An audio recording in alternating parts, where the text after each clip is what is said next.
참석할 기회를 주시고 발언할 기회 주셔서 감사드립니다.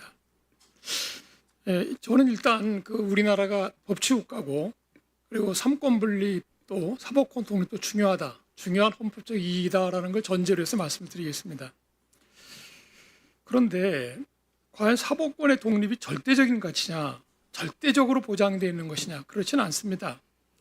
제가 2022년도에 독일 헌법 잡지에 나온 논문 하나 갖고 왔는데 논문 제목이 이겁니다. 헌법 체계 내에서의 사법권 독립의 원칙에 관하여 다른 헌법 가치와 충돌할 때 어떻게 해결할 것인가.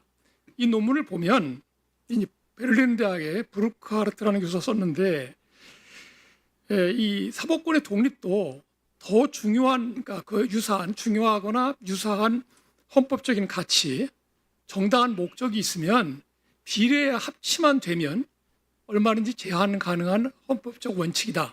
이렇게 내리고 있습니다. 그리고 거기 보면 또 독일 헌법재판소, 연방헌법재판소의 1962년도 여기 판결이 있고 사례로 또 유럽 인권법원의 2020년 12월 1일 판결이 들어있어요. 사례로.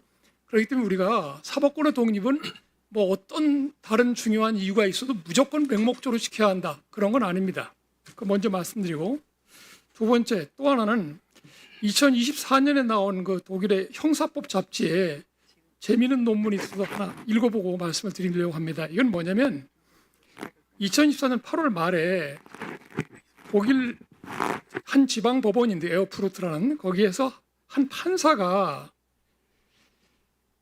이 재판 결과는 문제 삼지 않았어요. 한 판사가 재판을 했는데 그 재판을 예단에 의한 판결이다.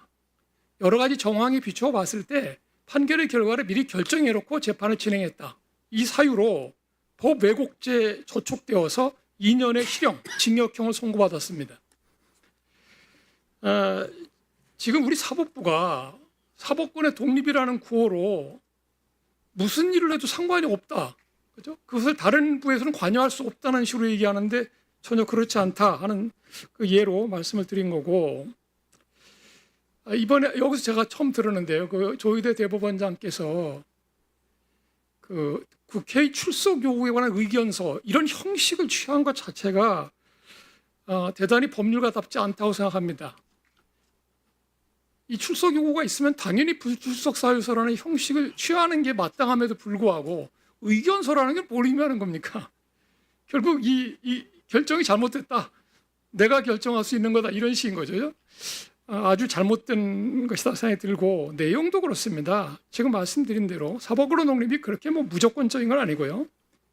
그다음에 지금 계속적인 재판에 관여할 목적일 수가 없죠. 지금 재판은 이미 정지돼 있고 이미 이 청문회에서 조사하려고 하는 그 재판은 이미 다 끝난 겁니다. 끝나서 이미 고등법원에 내려가 있는 거고요. 그리고 그 재판의 내용을 간섭 판례할 수도 없는 상황 아닙니까? 이미 결론이 나와서 내려가 버렸고 또 고등법원은 거기 기속되기 때문에 어차피 유죄 취지로 판결을 해야 됩니다. 그러니까 재판의 결론은 어떤 영향도 미칠 수가 없는 상황입니다. 현재 모르겠어요. 그 후에 다시 대법원에 올라오면 또 어떻게 할 것이냐 이런 문제가 있겠지만 이미 대법원에서 유죄 취지로 판결했기 때문에 바꿔질 일은 없을 거라는 생각이 되기 때문에 재판 내용에 간섭할 일은 없을 것 같습니다. 그다음에 심판의 합의는 공개하지 않는다. 물론 이것도 대단히 중요한 내용입니다.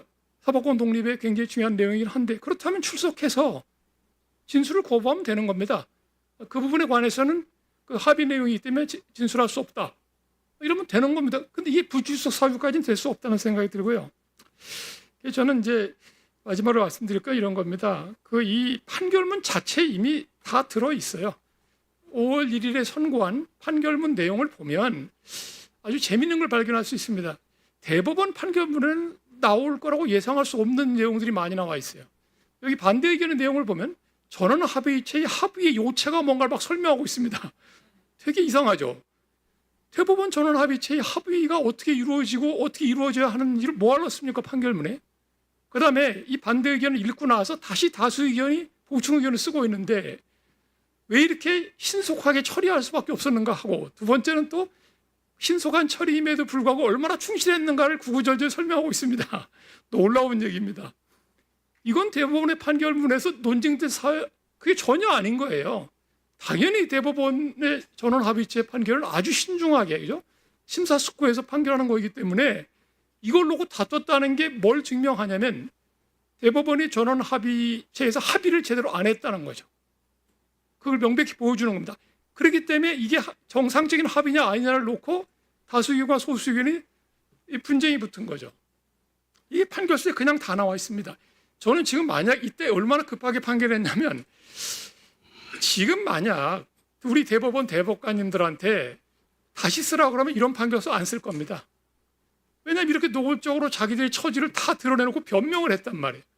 지금 이 다수의견의 보충의견은 전에 여기 청문회 와서 천대엽 법원행정처장께서 거기 보충의견 보십시오. 거기 다 있습니다. 그러는데 그런 말씀을 왜 하나 모르겠어요. 잘 보면 더 잘 알게 됩니다. 이 판결은 정말 임파서블 미션이에요. 가능한 미션이 아니었던 판결을 했다는 게 이 판결문 안에 그대로 드러납니다. 이걸 아주 꼼꼼히 살펴보시면 그야말로 강변입니다. 강변 일색이고요. 그래서 좀 놀랍다는 생각이 들고 사법의 정치화를 누가 일으켰는가. 제가 지난번 헌법학자 대회에 가서 고대 법학연구원의 윤정인 교수라는 분이 발표를 하는데 사법의 정치화에 세 가지 유형이 있다. 하나는 수동적으로 권력에 종속하는 것. 두 번째는 소극적으로 정치 문제를 회피하는 것. 그리고 세 번째는 적극적으로 정치에 개입하는 거다. 이런 세 가지 유형을 말씀하시던데 이번 대법원의 이런 판결 행위는 적극적으로 정치에 개입하는 행위로 봅니다. 그래서 이런 행위가 다시는 없게끔 모종의 조치가 취해야 될 필요가 있다. 지금 대법원의 이 다수 의견은 계속해서 적시에 처리될 만한 그런 사건이었다. 신속한 처리가 불가피했다는 식으로 강변하고 있는데 전혀 아니었지 않습니까? 이 사건은 지금 20대 대통령 선거에서 낙선한 분에 대한 그 형사사건이에요. 아무 상관, 21대 대통령 선거는 아무 관계도 없었던 겁니다. 빨리 처리할 이유도 없었습니다. 여러분 다 아시다시피 대법원에서 상고사건 다룰 때 전원합의체에서는 심리불속행 기간이 4개월이기 때문에 그 4개월부터 45일 이전까지만 공동연구관이 검토 보고서를 내주면 돼요. 그럼 그 보고서를 다 이제 대법원장부터 시작해서 전 12명이 전원이 다 검토해 본 다음에 합의기를 잡는 게 정상인 겁니다. 근데 어떻게 된 게 답변서가 보세요. 상고 이유서가 4월 10일 날 들어왔습니다. 답변서는 4월 21일에 들어왔어요. 어떻게 4월 22일 날 합의를 한단 말이에요. 가능한 일정입니까? 그건 완전히 불가능해요. 그러니까 전혀 불가능한 일정이기 때문에 우리가 이해할 수 있는 건 그렇다면 사전에 이미 어떤 방향으로 판결을 낼 생각이 공유되고 있지 않았으면 가능한 진행이 아니란 말이에요. 이 부분에 관해서는 대법원장께서 입장을 반드시 표명을 해야 됩니다. 이걸로 마치겠습니다.